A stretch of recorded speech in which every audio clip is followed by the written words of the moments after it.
Day 3 of Quran journaling. ഇന്ന് നമ്മൾ journal ചെയ്യാൻ പോകുന്നത് ഖുറാനിലെ മൂന്നാമത്തെ സൂറത്തായിട്ടുള്ള സൂറത്തുൽ ആൽ ഇമ്രാൻ ആണ്.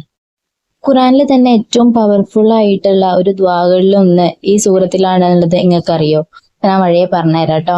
സൂറത്തുൽ ആൽ ഇമ്രാൻ, ആൽ ഇമ്രാൻ എന്നുള്ള വാക്കിന്റെ അർത്ഥം ഇമ്രാന്റെ ഫാമിലി എന്നുള്ളതാണ്. ആരാണ് ഇമ്രാൻ? ആരാണ് ഇമ്രാൻ എന്നുള്ള ചോദ്യം കുറെ കാലങ്ങളായിട്ട് പണ്ഡിതന്മാർക്കിടയിൽ ഉണ്ടായിരുന്നു.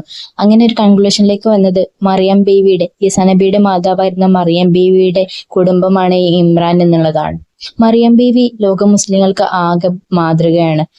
കുറെ അധികം ത്യാഗങ്ങൾ സഹിക്കേണ്ടി വന്നിട്ടും മറിയം ബീവി പടച്ചോനില് അഗാധമായിട്ട് വിശ്വസിച്ചിരുന്നു.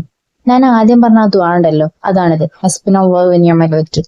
എനിക്ക് പടച്ചോൻ മതി, പടച്ചോനുണ്ടെങ്കിൽ എനിക്ക് വേറെ ഒന്നും വേണ്ട എന്നുള്ളൊരു വിശ്വാസം ഉള്ളിന്റെ ഉള്ളിലുണ്ടെങ്കിൽ വേറെ ഒന്നും ശരിക്കും വേണ്ട. പടച്ചോൻ ഉണ്ടാവും കൂടെ എന്തിനും ഏതിനും. പടച്ചോൻ തന്നെ ഈ സുഹൃത്തിൽ പറയുന്നുണ്ട് ദുനിയ ഇസ് എ ഡിസെപ്ഷൻ എന്നുള്ളത്. അതുകൊണ്ട് തന്നെ എപ്പോഴും പടച്ചോനെ ഓർക്കുക, പടച്ചോന്റെ തവക്കുലാക്കുക, ആഖിറത്തിന് വേണ്ടി, ആഖിറ നന്നാക്കാൻ വേണ്ടിയിട്ട് പരിശ്രമിക്കുക.